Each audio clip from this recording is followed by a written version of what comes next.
প্রিয় দর্শক বন্ধুরা, আপনাদের সবাইকে স্বাগত। আমি এখন বন্ধুরা আছি আগরতলা জেপিসি ক্লাব। এই জেপিসি ক্লাবের পুজো খুব সুন্দর।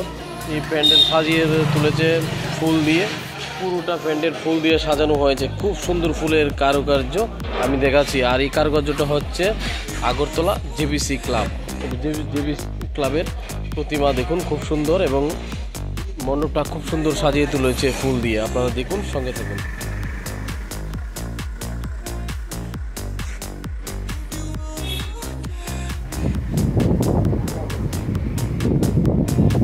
একদম মানে দুর্গাপুজোর থেকেও আমাদের মানে গণেশ চতুর্দশীটা একদম আরও সেরা হচ্ছে। তাহলে তো বোঝা যায় দুর্গাপুজো কেমন হবে। বন্ধুরা বুঝতে পারলেন, আমাদের দুর্গাপুজোতে এবার দ্বিগুণ হতে যাচ্ছে। স্টার্ট হয় আমাদের গণেশ পুজো দিয়ে স্টার্ট হয়ে গেল আমাদের বাঙালিদের 12 মাসে 13 পার্বণের পুজো। একদিনে চতুর্থীকালকে আর দুদিন বিশেষ পূজা হয়। বিশেষ পুজো মোট 3 দিন এবার বছর পুজো চলবে। আচ্ছা, এই ক্লাবটার নাম কি? জেপিসি ক্লাব। আপনি কত বছর ধরে পুজো করছেন? 10 বছর ধরে এখানে পুজো করছেন। বাসন্তী পুজো করে, দুর্গা পুজো। আচ্ছা আচ্ছা। দাদু কোন জায়গায় বাড়ি? এখানে বাড়ি? ওয়ান জিসি থেকে।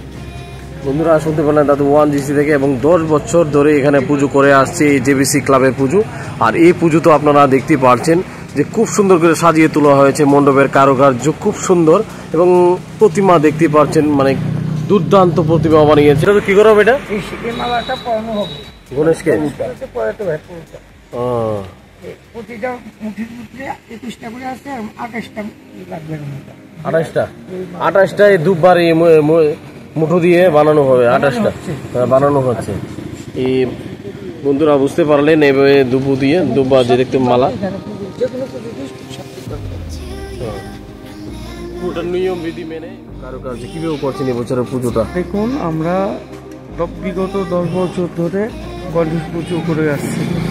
আমরা শুধু আমাদের ক্লাব মেম্বার নয়, পুরো এলাকা বলুন সবাই আমাদেরকে সহযোগিতা করে এসছে বলে আমরা এই সুন্দর করে পুজোটা করে এসেছি, এবং আশা রাখি আগামী দিন আপনাদেরকে আরও সুন্দর করে আরও উপভোগ করাবো। এটাই আমাদের চিন্তা ভাবনা। আর পুজো শুধু আমাদের নয়, এই পুজো নাম হয়তো ক্লাবের, কিন্তু এই পুজো সবার। ঠিক আছে, খুব সুন্দর পুজো। প্রতিমা শিল্পী উত্তম চক্রবর্তী, আগরতলা শহরে। আচ্ছা আচ্ছা। আমরা চাইবো আপনাদের মাধ্যমে সবাই আসুক, সবাই উপভোগ করুক। এই পুজোটা আমাদের ব্যক্তিগত কিছু নয়, এই পুজোটা সবার পুজো, জনগণের পুজো, সবার পুজো, সবার দ্বারা আমরা এই পুজোটা করছি। বন্ধুরা আপনারা শুনতে পারলেন আমাদের আগরতলা শহরের জেপিসি ক্লাবের পুজো, এবং মণ্ডপ আপনারা দেখলেন খুব সুন্দর করে সাজিয়ে তুলেছে ফুল দিয়ে পুরোটা মণ্ডপ। আগামীতে আরও সুন্দর করে তুলবে, এবং এই পুজো সবার পুজো, সবাই এখানে আসবেন। কালকে চতুর্থীর পুজো হবে। আজ এখানে কাজ চলছে, এখানে পণ্ডিত মশাই দেখতে পাচ্ছেন, এখানে উনি কাজ করছেন মণ্ডপের, এবং দুব্বা দিয়ে 28টা দুব্বার এই মালা দিয়ে এই গণেশের প্রতিমায় পুজো করা হবে। আপনারা অবশ্যই গণেশ চতুর্থী পুজো দেখবেন আগরতলা শহরের মধ্যে। খুব সুন্দর সুন্দর পুজো, এর মধ্যে এই একটি পুজো জেপিসি ক্লাব। প্রিয় দর্শক বন্ধুরা, এখানে দেখতে পাচ্ছেন জেপিসি ক্লাবের সেক্রেটারি আছে এখানে। দাদার সঙ্গে একটু কথা বলবো এই পুজো নিয়ে। খুব সুন্দর পুজো এই করেছে, পুরোটা ফুলের কাজ। গণেশ চতুর্থীর অনেক অনেক শুভেচ্ছা আপনাকে। এই বছর যে পুজোটা করছেন, কীভাবে করছেন? এত সুন্দর পুজো, খুব ভালো লাগলো আগরতলা শহর মধ্যে। গণেশ পুজোটা অ্যাকচুয়ালি আমাদের 4 বছর পূর্ণ, ঠিক আছে। তারপরে তো আমরা এখন এত দুর্যোগের মাধ্যমে তারপরে তো আমরা সবাই সাহায্য মানে করা বলতে পার করেছে। ইভেন কি আমরা এই যে প্যান্ডেলটা করেছি একদম টোটালি মানে ন্যাচারালের ভিতরে, ফুল টুল সব কিছু দিয়ে একদম ন্যাচারালি সব কিছু করা হয়েছে, ঠিক আছে। তো তার মধ্যে আমরা দেখতে পাচ্ছেন সব কিছু মূর্তি, সব লোকাল সব কিছু হয়েছে।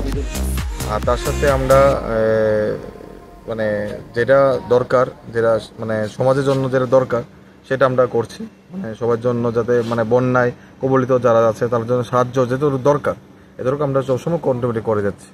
এটাই আমাদের ক্লাবের লক্ষ্য, অ্যাকচুয়ালি আমাদের ঈদেই লক্ষ্য, আর অন্য কিছু লক্ষ্য নেই। সবার সাথে আমরা নিয়ে চলতে চাই, এরই আমাদের ক্লাবের একটাই লক্ষ্য। আমরা জেপিসি ক্লাব মানে সবাই মিলে বাধ্যতা একটাই জিনিসে যে সবার সাথে আমরা চলতে চাই, আমরা একা কোনো কিছু একটা বিশেষ কিছু করতে চাই না, সবার সাথে চলতে চাই। জেপিসি ক্লাব সেবামূলক কাজ করে থাকে এবং বন্যায় দুর্যোগে মানুষের যে ক্ষয়ক্ষতি হয়েছে তাদের পাশেও তারা আছে এবং কাজ করছে, মানুষের সেবামূলক অনেক কিছু করে থাকে এই জেপিসি ক্লাব। সবাইকে জানাচ্ছি গণেশ চতুর্থীর অনেক অনেক শুভেচ্ছা, সবাই ভালো থাকুন।